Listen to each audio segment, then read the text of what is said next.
Inflation और unemployment के बीच संबंध किसी कर्व से पता चलता है, मतलब किसी का मतलब शॉर्ट टर्म में क्या है कि दोनों के बीच अपोजिट संबंध होता है। यदि बेरोजगारी बढ़ती है तो मजदूरी दर भी बढ़ेगा, यानी कि इन्फ्लेशन यदि घटेगा तो बेरोजगारी बढ़ेगी और इन्फ्लेशन यदि बढ़ेगा तो बेरोजगारी घटेगा। ऐसा क्यों होता है तो आप समझ लें, क्योंकि प्रोडक्शन करने का जरूरत होता है। तो अल्पकाल का समय कितना होता है, 1 से 6 महीने तक। तो 1 से 6 महीने तक यदि इन्फ्लेशन कंट्रोल करना है, बेरोजगारी कंट्रोल करना है, तो इन्फ्लेशन को बढ़ाना पड़ेगा।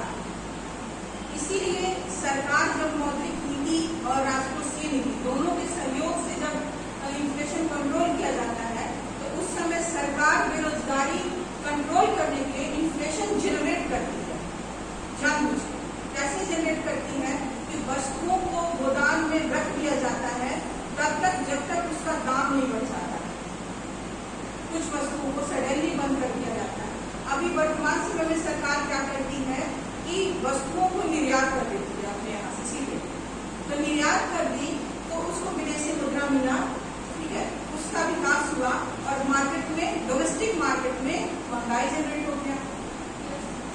जैसे यहाँ महंगाई जनरेट हुआ, फिर से यहाँ प्रोडक्शन बढ़ाया जाएगा। यहाँ तो उपाय है, प्रोडक्शन बढ़ा दीजिए, प्रोडक्शन बढ़ा देगा, बेरोजगारी नियंत्रित हो जाएगी। तुरंत कंट्रोल करना हो तो सरकार के पास एक ही ऑप्शन है, इन्फ्लेशन को बढ़ा देना, खींच के इतना बंद, इसमें कोई डाउट नहीं है, रेट कर दीजिए, तुरंत बेरोजगारी कंट्रोल हो जाएगा। लेकिन खाद्य सामग्री में जो बेरोजगारी उत्पन्न होता है तो वो इन्फ्लेशन जनरेट करने से कंट्रोल नहीं होता। कैसे नहीं होता है? मान लीजिए कि खाद्य सामग्री कोई ऐसी वस्तु नहीं है जो 6 महीने से कम में प्रोडक्शन दे दे। यदि आलू का दाम बढ़ गया, आलू महंगा हो गया, भिंडी सब्जी जो भी नाशवान वस्तुएं हैं, तो वो क्या तुरंत प्रोडक्शन हो सकता है? नहीं हो सकता। लेकिन इसमें भी बेरोजगारी से इन्फ्लेशन को कंट्रोल किया जा सकता है। कैसे?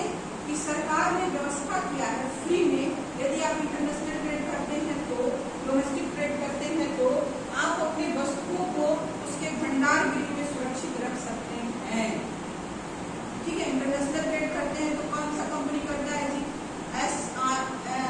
MISE सीमा, कल मैंने पढ़ाया था ना, MISE एक ऐसी संस्था है जो विदेशी निर्यात के समय वस्तुओं को कुछ समय के लिए टैक्स फ्री सुरक्षित रखती है।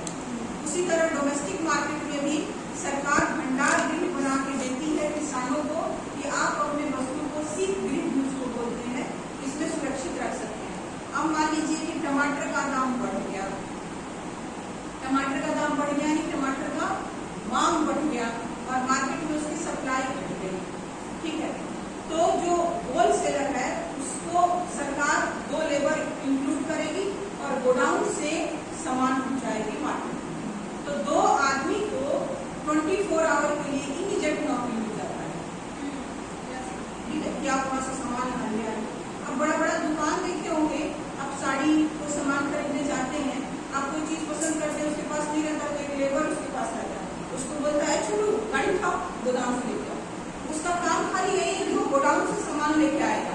यानी अल्पकाल में सप्लाई करना हो तो वो बंदा हायर करके रखता है जिसको सैलरी देता है और उसका काम बस यही है, वहां से सामान लेके यहाँ पहुंचाना, यहाँ से सामान एक्स्ट्रा हो गया उसको वहां ले जाता है। ये होता है फ्लिप्स कर्व के माध्यम से अल्पकाल में बेरोजगारी को नियंत्रित किया जा सकता है। अब होता है कि दीर्घकाल में जो समय होता है ना, उसमें समय ही समय होता है।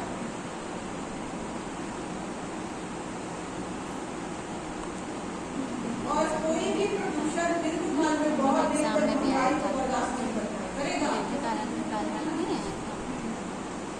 इसीलिए ये जो रेखा है PC वक्र को शिफ्ट होते रहती है, वर्टिकल लाइन से ऊपर नीचे मूव करते रहती है। इसको बोलते हैं दीर्घकाल में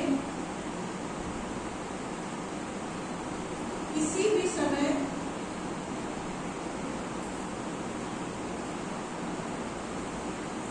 दीर्घकाल का जो समय होता है ना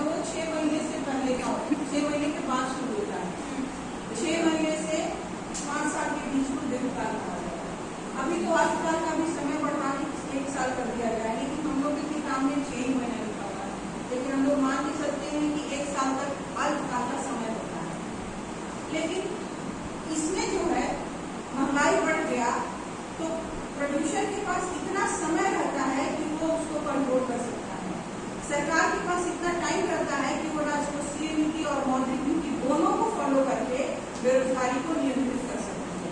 प्रोड्यूसर के पास इतना समय है कि वो नया मशीन मंगा सकता है, नया ब्रांच ओपन कर सकता है और बेरोजगारी को नियंत्रित कर सकता है। तो ये कोई भी महंगाई 6 महीने के बाद ही हम लोग को समझ में आती है कि महंगा हो गया। ऐसे आप कभी सीजनी महंगाई समझ जाते हैं, जैसे लगन लगा तो सोचते हैं कि शादी का मौसम इसलिए महंगाई जनरेट हो गया है, बरसात हुआ तो सामान पहुंच नहीं पा रहा है इसलिए महंगाई जनरेट हो गया है, बहुत ठंडा पड़ता है तो हम सोचते हैं जरा ठंडा के सामान सड़ जा रहा होगा इसलिए महंगाई जनरेट हो जाता है।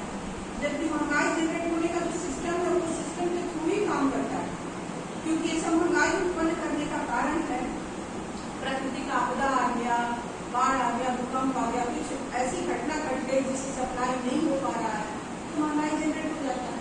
तो फिलिप्स का जब लॉन्ग रन में पहुंचता है तो समय को एडजस्ट किया जा सकता है, इसलिए ये अपने प्राकृतिक दर पर ही रहता है। और प्राकृतिक दर का महंगाई क्या होता है?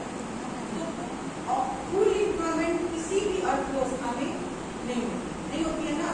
तो एक निश्चित महंगाई जो है और बेरोजगारी वो हमेशा बनी हुई रहती है, यानी अर्थव्यवस्था में छुपी हुई बेरोजगारी हमेशा मौजूद रहती है।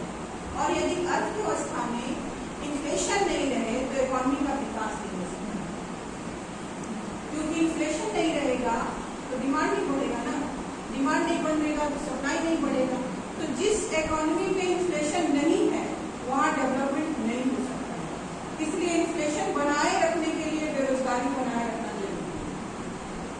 ठीक है, तो दीर्घकाल में प्राकृतिक दर पर बेरोजगारी मौजूद रहता है और वो उसमें दीर्घकाल में इन्फ्लेशन और बेरोजगारी के बीच कोई संबंध नहीं है, दोनों अपने अपने प्रयास से चलते रहता है। इसीलिए आप लोग कभी कोई एग्जाम देगा तो उसमें ऑब्जेक्टिव क्वेश्चन जनरली पूछा जाता है कि अर्थव्यवस्था में कैसी इन्फ्लेशन दर पाई जाती है। ठीक है, तो इन्फ्लेशन के कई प्रकार होते हैं, दौड़ती हुई, भागती हुई, तेजी से जाती हुई इन्फ्लेशन। उसमें क्राइटेरिया होता है रेंगती हुई मुद्रास्फीति, मतलब स्लो डाउन बना हुआ। तो कोई भी कंट्री का विकास करना है उसको अर्थव्यवस्था में रेंगती हुई मुद्रास्फीति बनाए रखने की जिम्मेवारी उस देश की सरकार की है। यदि सरकार इन्फ्लेशन खत्म कर देती है तो उसका विकास होता है। समझ में आ गया? तो दीर्घकाल में बेरोजगारी